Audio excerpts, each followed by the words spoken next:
Hi, and welcome to the daily reading for April 24th. And as always, it's coming from Jesus Calling, Finding Peace in His Presence. In fact, it's Enjoying Peace in His Presence, and it's by Sarah Young. So, April 24th. Rest in the stillness of my presence while I prepare you for this day. Let the radiance of my glory shine upon you as you wait on me in confident trust. Be still and know that I am God. There is both a passive and an active side to trusting me. As you rest in my presence, focusing on me, I quietly build bonds of trust between us. When you respond to the circumstances of your life with affirmations of trust, you actively participate in this process. I am always with you, so you have no reason to be afraid. Your fear often manifests itself in excessive planning. Your mind is so accustomed to this pattern of thinking that you are only now becoming aware of how pervasive it is and how much it hinders your intimacy with me. Repent of this tendency and resist it whenever you realize you are wandering down this well-worn path. Return to my presence, which always awaits you in the present moment. I accept you back with no condemnation. And that reading ties in with Psalm 46, verse 10, and I want to say Romans 8, verse 1, perhaps. I'm getting better, but they're still not perfect. But they will stay in focus for longer. You know, sometimes if I look up at the screen and try and go back again, I take a while to focus, to refocus. So that's why I tend to not look up at the screen the way that I used to when I wore my glasses. It's not that I'm being rude. It's just that it's easier if I just keep going with the reading.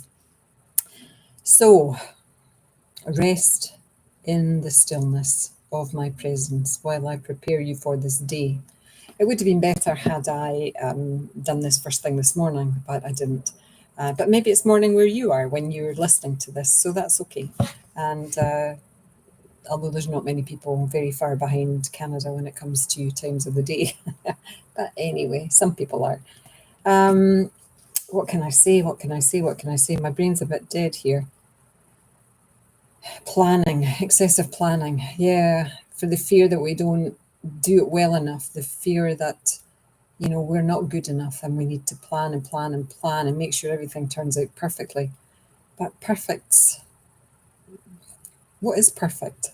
Perfect is a word. And we give ourselves such a hard time over that word, that we try to make things as good as we can. And that's not a bad thing per se. It's not bad to make things as good as you can. You don't want to kind of go half-assed at it, but at the same time, sometimes we persecute ourselves in the planning of something. We're absolutely persecuted in the trying to get it right, but often plans go awry. And then if you're someone who likes to be in control and, the planner, then that can be really stressful. It can be really anxiety provoking. So Jesus is just saying that when you realize that you are in this tendency, wandering down the well-worn path of planning, then turn to him, turn to the stillness, turn to the silence and trust. This reading is all about trusting Jesus and, building that trust. So building it in the silence and also building it in the active engagement of awareness of him. So it's kind of got a twofold thing, this reading, hasn't it? So return to my presence, which always awaits you in the present moment. So it's like mindfulness. You're being mindful, but you're also speaking to Jesus in the present moment. So mindfulness can only happen in the present moment. So we're being mindful of how we're feeling, what we're doing in our minds. Are we planning and plotting? Or, are we allowing our day to flow? Yes, I'm all for, having an idea where your day might go, but it's the rigidity of it all that gets us into trouble, I think. That when things don't go as we have planned it to go, then we get our knickers in a knot. So Anyway, that's 5 minutes up, so I'm going to leave it there, and I will see you all tomorrow. Bye now. Bye.